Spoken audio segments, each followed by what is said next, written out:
जय गुरु जी, शुक्राना गुरु जी। संगत जी, गुरु जी का अनंतम अंतम शुक्राना। इतने प्यारे दर्शन गुरु जी के आप कर रहे हो। गुरु जी की ब्लेसिंग्स है जो गुरु जी आपको इतनी प्यारे दर्शन दे रहे हैं। गुरु जी अपनी मौजूदगी में शिव पुराण के पाठ को करवा रहे हैं। संगत जी, हम माफ़ी चाहेंगे, ये शिव पुराण का पाठ ड्यू टू टेक्निकल इशू की वजह से अधूरा रह गया। आज से शिव पुराण का पाठ दोबारा से शुरू हो रहा है चैनल पर, तो आप सभी ज़रूर सुने और प्यारा सा कमेंट करके हाजिर जरूर लगाए। चैनल को सब्सक्राइब कर ले, बेल आइकन को प्रेस करें और हाँ, अपना शुक्राना सत्संग हमारे साथ शेयर करें, क्योंकि हमने नंबर डिस्क्रिप्शन पे दे रखा है। इसी नंबर पे अपना शुक्राना सत्संग हमारे साथ शेयर करें, ताकि गुरु जी की ब्लेसिंग्स आपको भी मिले, हमें भी मिले। क्योंकि गुरु जी कहते हैं सत्संग शेयर करने से सिर्फ एक संगत का कल्याण नहीं होता, बल्कि जो उसे सुनता है या जो उसे शेयर करता है, जो उसे सुनाता है, उन सब संगत का कल्याण होता है। तो जय गुरु जी, शुक्राना गुरु जी। चैनल को सब्सक्राइब कर लें और अपना शुक्राना सत्संग जरूर करें, बेल आइकन को प्रेस कर लें और आगे शेयर जरूर करें। और हाँ, शिव पुराण का पाठ सुनने के बाद हाजिरी जरूर लगाएं। जय गुरु जी, शुक्राना गुरु जी। गुरु जी, शुक्राना गुरु जी, अनंतम अनंतम शुक्राना गुरु जी। ओम नमः शिवाय। शिव जी सदा साई। ओम नमः शिवाय। गुरु जी सदा सहाय। श्री शिव महापुराण रुद्र संहिता पार्वती खंड। सेनाधिपश्च श्रृंगारो हाव भावश्च सैनिकाः सर्वे मे मृदवः शक्रः अहं चापि तथाविधः यद्येन पूर्यते कार्यं धीमांस्तत्तेन योजयेत् मम योग्यम तु यत् कार्यम सर्वम तन्मे नियोज्य। हे देव, इस प्रकार मैं पंचबल 5 बलों वाला हूँ। चंद्रमा मेरा मित्र है, श्रृंगार मेरा सेनापति है और हाव भाव मेरे सैनिक हैं। हे इंद्र, ये सभी मेरे उपकरण मृदु हैं और मैं भी उसी प्रकार का हूँ। जिससे जो कार्य पूर्ण हो, बुद्धिमान व्यक्ति को चाहिए कि उसको उसी कार्य में नियुक्त करे। अतः हे इंद्र, मेरे योग्य जो भी कार्य हो उसमें आप मुझे नियुक्त करें। ब्रह्मोवाच, ब्रह्मा जी बोले, इत्येवं तु उवचस्तस्य श्रुत्वा शक्रः सुहर्षिता उवाच प्रणम्य वाचाः कामं कान्तः सुखवाहम्। हे नारद, इस प्रकार उसके वचन को सुनकर इंद्र अत्यंत प्रसन्न हो उठे और वाणी से सत्कार करते हुए वे स्त्रियों को सुख देने वाले काम से कहने लगे। शक्रवाच, शक्र बोले, यत् कार्य मनो मन स्वदिष्टम मया तात मनोभव कर्तुम तत्त्वं समर्थो नसि नान्यस्मास्तस्य संभवा। शृणु काम प्रवक्ष्यामि यथार्थं मित्रसतं यदर्थे च स्पृह जाता तव चाद्य मनोभव। तारकाख्यो महादैत्यो ब्राह्मणो वरम दूतम अभूत्यजयः संप्राप्य सर्वेशमपि दुःखद तेन संपीड्यते लोको नष्टा धर्मान्वकशः दुःखिता निर्जरा सर्वे ऋष्यश्च तथाखिला देवश्च सकलेस्तेन कृतं युधं यथा बलं सर्वेषां चायुधान्यंत्र विफालन्ये भवनपुरा भग्नय पाशो जलस्य हरिचक्रम सुदर्शनं तत् कुण्ठितं भूतस्य कंठे क्षिप्तं च विशुनः एतस्य मरणं प्रोक्तं प्रजेशं दुरात्मनः शम्भो वीर्योद्वहा मनोयोगी ईश्वरस्य हि एतत् कार्यं त्वया साधु कर्तव्यं सुप्रीत्यनतः ततः स्यान्मित्रवर्याति देवानां न परं सुखं ममापि विहितं तस्मात् सर्वलोक सुखावहं मित्रधर्मं महदी समृत्वा कर्तुमसि सम्प्रतम्। शम्भुं स गिरिराजे हि तपः परमस्थितः स प्रभुनापि कामेन स्वतन्त्रं परमेश्वर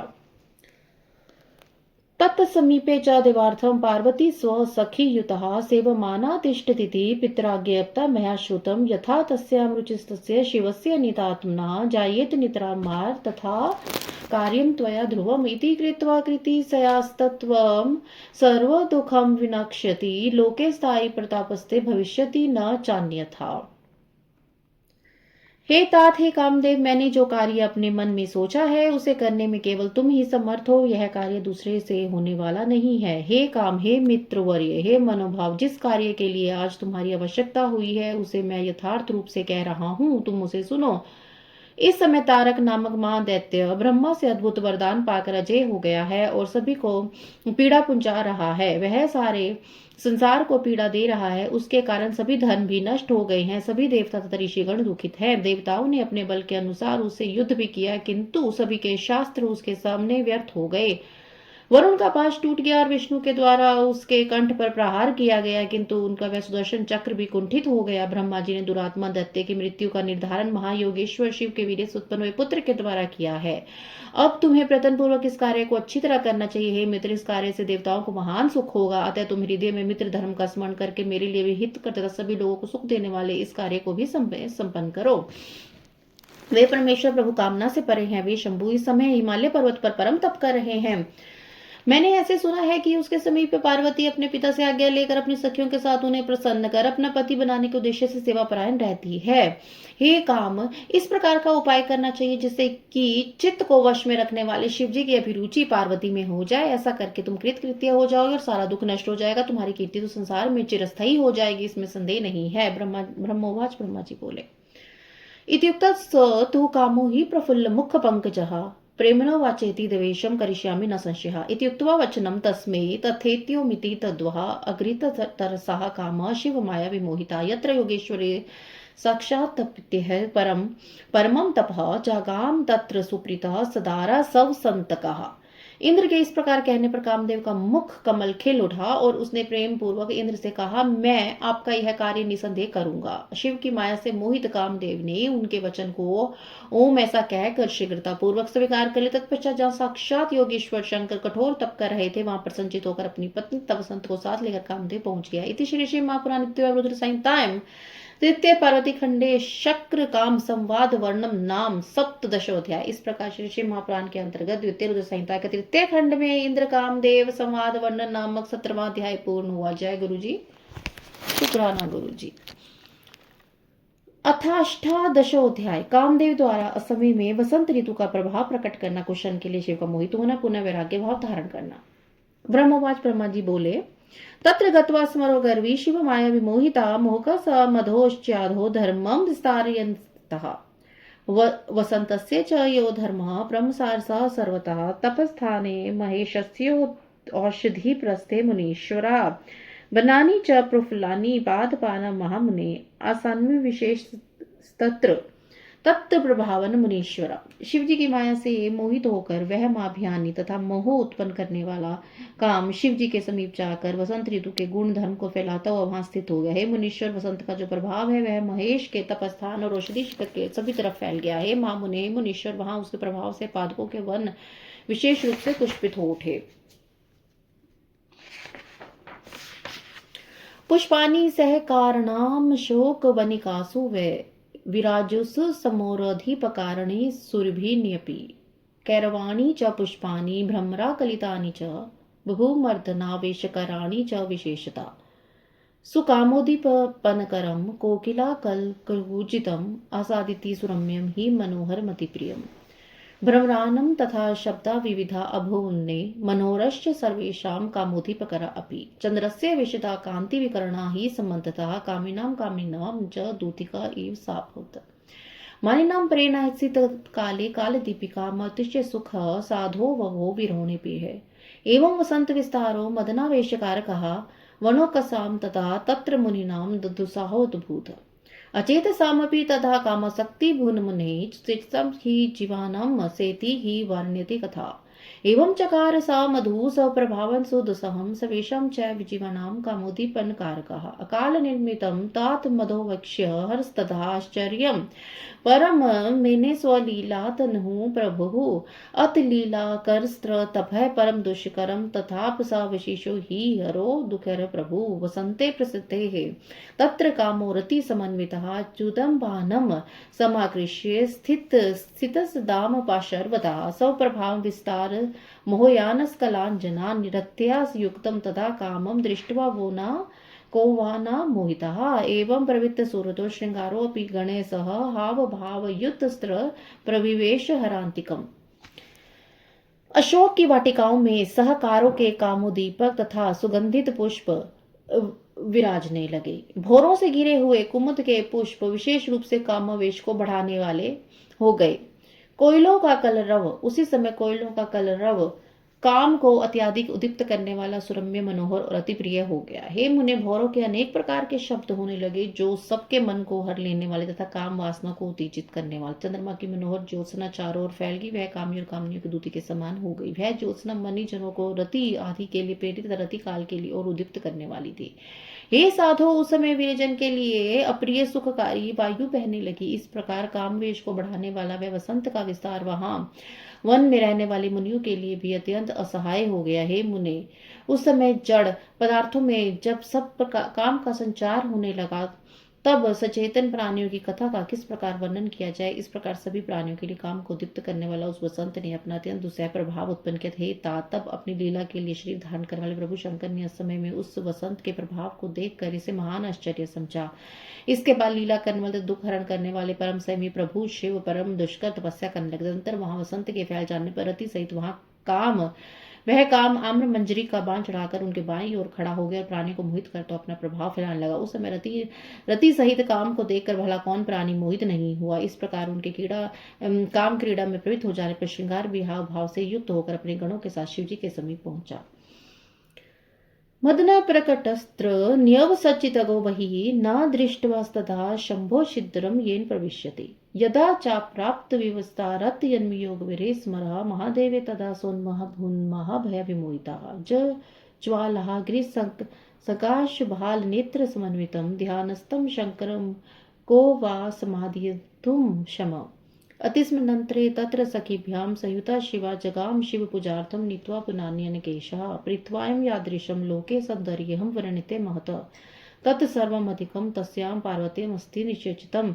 आर्तवर्णि सुपुष्पाणि धृतराणि च तया यथा तत्सौन्दर्यं कथं वर्ण्यमपि वर्षशतरपि। यदा शिवसमीपे तु गता सा पर्वतात्मजः तदैव शङ्करो ध्यानं त्यक्त्वा शयनमवस्थितः। छिद्रं प्राप्य मदनः प्रथमं हर्षेण तु बाणेन हर्ष्यमास्पाशर्वस्तं चन्द्रशेखरं। शृङ्गारस्य तदा भावे सहिता पार्वती हरं जगाम कामसहाये मुने सर्वसुरभिना सह।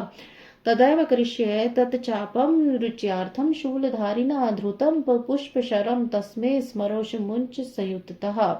यथा निरन्तरं नित्यं गच्छति तथा शिवं तं नमस्कृत्य तत्पूजां कृत्वा तत्पुरतः स्थिता। सा दृष्ट्वा पार्वती तत्र प्रभुना गिरीशं हि विवृण्वती तदाङ्गनी स्त्रीस्वभावतलुजः सुसमृत्यः वरं तस्य विधिदत्तं पुरा प्रभु शिवोपि वर्ण्यमास तदांगनी मुदावने।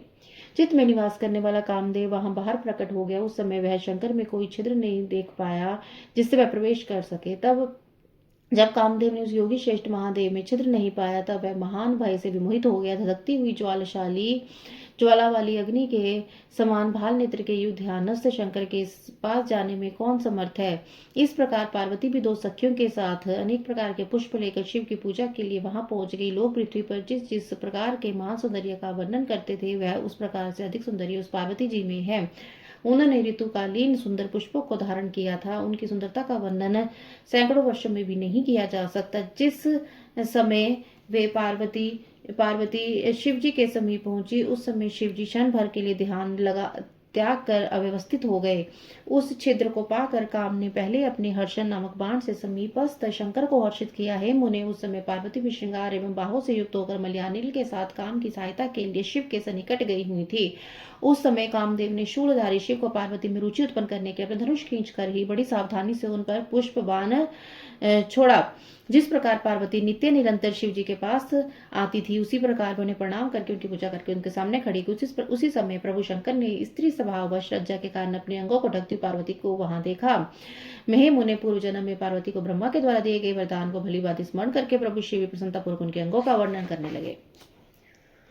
शिव जी बोले, किम मुखम किम शंशाकाश्च की नेत्रे चौत्पले च किम भ्रकुटियो धनुषी चैते कंदर्पस्य महात्मना अधरे किम च बिंबम किम नासा शक चंचकः किम स्वर कुकुलालापः किम मदस्तं चात वेदिकः किम गति वर्ण्यते हास्य किम रूपं वर्ण्यते मुहुः पुष्पाणि किम च वर्ण्यते वस्त्राणि च तथा पुनः लालित्यं चारु यत् सृष्टो तदेकेत्र विनिवर्तं सर्वथा रम्यानि सर्वांगनी न संशयः अहो धन्यत्रा चयं पार्वतीय दूतरूपिणी यत्सम्मात् न त्रिलोके नारी कापि सुरपणी।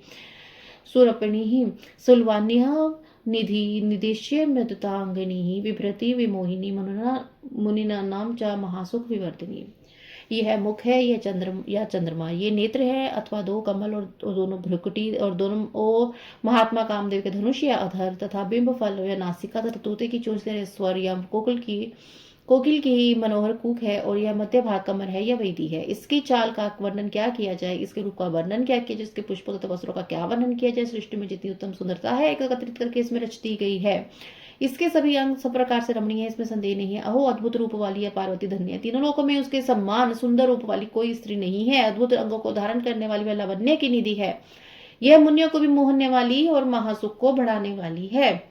ब्रह्मवाच ब्रह्मा जी बोलते हैं, इत्येवं वर्णयित्वा तु तदांगिनी मुहुमुहु विदत्व वराध्यस्त्वादरस्तु विरराम हस्तं वसान्त्रे यावद् चाल्यत शंकरा स्त्री स्वभावच्च सा तत्र लज्जिता दूरतो गतः विवृणवती निजांगनी पश्यन्ती च मुहुमुहु सुवीक्षणे महामोदात् सुस्मिता भुजित्वा मुनिः एवं चेष्टां तथा दृष्ट्वा शम्भुमुखमुपागतः उवाच वचनं चैव महालीलो महेश्वर अस्य दर्शनमात्रेण महानन्दो भवत्यलं यदा लिङ्गनमेतस्य कुर्यं किन्तु तथा सुखम् क्षणमात्रं विचार्थं सम्पूज्य गिरिजां तथा प्रबुद्धं स महायोगी सुवृक्तो जगाविति किं जातं चरित्रं किमं मोहमागता कामेन विक्तरश्चेत भूत्वापि प्रभु ईश्वरः ईश्वरं यदिच्छेयं पराङ्गस्पर्शेन खलु तहि कान्योक्षम शूद्रः किं न विकरिष्यति एवं वैराग्यं सतः प्रियंका साधनम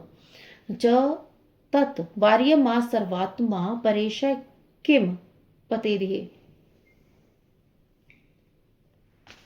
इस प्रकार बार बार उनके अंगों का वर्णन करके शिव जी ब्रह्मा को दिए गए वरदान का स्मरण करके मौन हो गए। उसी समय जो ही शंकर जी ने उनके वस्त्रों का स्पर्श किया, वह पार्वती स्त्री स्वभाव का लज्जित होकर कुछ दूर चली गई। हे मुनि, अपने अंगों को छिपाती हुए तीक्ष्ण कटाक्षों से बार बार शिव जी की ओर देखती शिव महामोद के कारण मुस्कुराने लगी। उनकी चेष्टा को देखकर शंकर जी मोह में पड़ गए और तब महान लीला करने वाले महेश्वर ने उनसे वचन कहा। तब उनके दर्शन मात्र से इतना अधिक आनंद प्राप्त हो रहा है, तब यदि मैं समीप्य प्राप्त करूं तो कितना सुख प्राप्त होगा। इस प्रकार क्षण भर विचार कर गिरिजा की प्रशंसा करके वे महायोगी बोधयुक्त तथा विरक्त होकर बोले, यह कैसा विचित्र चरित्र हो गया है। क्या मैं मोह को प्राप्त हो गया हूँ? प्रभुत्व ईश्वर को विकाम के कारण मैं विकार युक्त हो गया। मैं ईश्वर हूँ, यदि दूसरों के अंग स्पर्श की मेरी इच्छा है तो अन्य अक्षम और शुद्र पुरुष क्या क्या अनर्थ नहीं करेगा। इस प्रकार वैराग्य भाव को प्राप्त करके उस सर्वात्मा प्रिय का एवं आसन का परित्याग कर दिया, क्योंकि क्या परमेश्वर पतित हो सकता है। इति श्री महापुराणे द्वितीय अमृत संहितायां तृतीय पार्वती खंडम काम कृत विकार वर्णम नामष्टोदशोध्याय। इस प्रकार श्री महापुराण के अंतर्गत द्वितीय रुद्र संहिता के तृतीय पार्वती खंड में कामकृत विकार वर्णन नामक 18वां अध्याय पूर्ण हुआ। जय गुरु जी, शुक्राना गुरु जी, अनंतम अनंतम शुक्राना गुरु जी। अथ कौन विंशोध्याय। भगवान शिव की नेत्र ज्वाला से कामदेव का भस्म, रति का विलाप, देवताओं द्वारा रति को सांत्वना प्रदान करना और भगवान शिव से काम को जीवित करने की प्रार्थना करना। नारद उवाच, नारद जी बोले, ब्रह्मांड विदे महाभागीम जातम तदंतरम कथ्यतम प्रसादन ताम कथाम पाप नाशिनम। हे ब्राह्मण, हे विदे, हे महाभाग, इसके अनंतर फिर क्या हुआ? आप मुझ पर दया करके इस पाप को विनिष्ट करने वाली कथा का पूर्ण वर्णन कीजिए। ब्रह्मोवाच, ब्रह्मा जी कहते हैं, श्रुताम सा कथा तात यज्जताम तदंतरम तव स्नेहात् प्रवक्ष्यामि शिवलीला मुदाहम धैर्यस्य व्यसनं दृष्ट्वा महायोगी महेश्वर विचिंतित मनस्य विस्मोतिति तथा परम। हे तात, इसके अनंतर जो हुआ उसे आप सुनिए। मैं आपके स्नेहवश आनंददायक शिवलीला का वर्णन करूंगा। हे नारद, उसके बाद महायोगी महेश्वर अपने धैर्य का नाश करके अत्यंत विस्मित हो मन में का विचार करने लगे। शिव बोले, किम विग्रह समुत्पन्नः कुर्वत स्तप उत्तमं केन मे विकृतं चितं कृतमत्र कुकर्मिणः कुवर्णनं मया प्रीत्यः परस्त्र्युपरि कृतं जातो धर्म विरोधो तत्र श्रुति सीमा विलांघिताः। मैं तो उत्तम तपस्या कर रहा था, इसमें विघ्न कैसे आ गया? किस कर्मी ने यहाँ मेरे चित्त में विकार पैदा कर दिया? मैंने दूसरे की स्त्री के विषय में प्रेम पूर्वक निंदित वर्णन किया, यह तो धर्म का विरोध हो गया और शास्त्र मर्यादा का उल्लंघन हुआ है। ब्रह्मवाच, ब्रह्मा जी बोले, विचिंत्यथम महायोगी परमेश्वर सताम गति दिशो विलोक्य मास परितः शंकित तथा वाम भागे स्थितम कामम ददशा कृष्ट बाणकम स्वशरम शेप्तु कामम ही गर्वितं मूढचेतसं तं दृष्ट्वा तादृशं कामं गिरीशस्य परमात्मना संजातः क्रोध समर्दस्त्यक्षादपि नारद। तब सज्जनों के एकमात्र रक्षक महायोगी परमेश्वर शिव इस प्रकार विचार कर शंकित हो संपूर्ण दिशाओं की ओर देखने लगे। इस प्रकार वाम भाग में बाण खींचे हुए काम पर उनकी दृष्टि पड़ी। वह मूर्छित मदन अपनी शक्ति के गर्व से चूर होकर पुनः अपना बाण छोड़ना ही चाह रहा था। हे नारद, उस अवस्था में काम पर दृष्टि पड़ते ही परमात्मा गिरीश को तत्काल क्रोध उत्पन्न हो गया।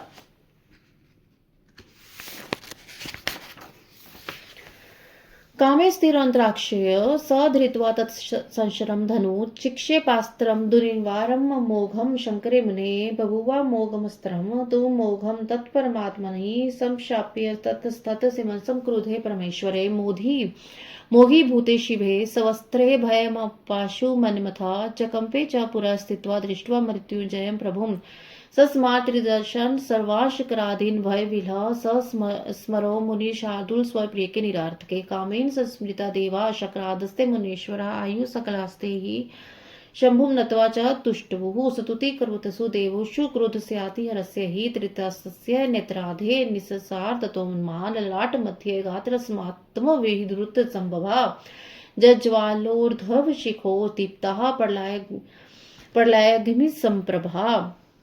हे मुने, इधर आकाश में बाण सहित धनुष लेकर खड़े हुए काम ने भगवान शंकर पर अपना दुर्निवार अथवा मोघ अस्त्र छोड़ दिया। परमात्मा शिव पर वह मोघ अस्त्र व्यर्थ हो गया। कुपित हुए परमेश्वर के पास जाते ही वह शांत हो गए। तदंतर भगवान शिव अपने अस्त्र के व्यर्थ हो जाने पर मनमत को बड़ा दुखी भय हुआ। भगवान मृत्युंजय को देखकर उनके सामने खड़ा होकर वह कांप उठा। हे मुनि श्रेष्ठ, वह कामदेव अपने प्रयास के निष्फल हो जाने पर भय से व्याकुल होकर इंद्र आदि सभी देवताओं को स्मरण करने लगा।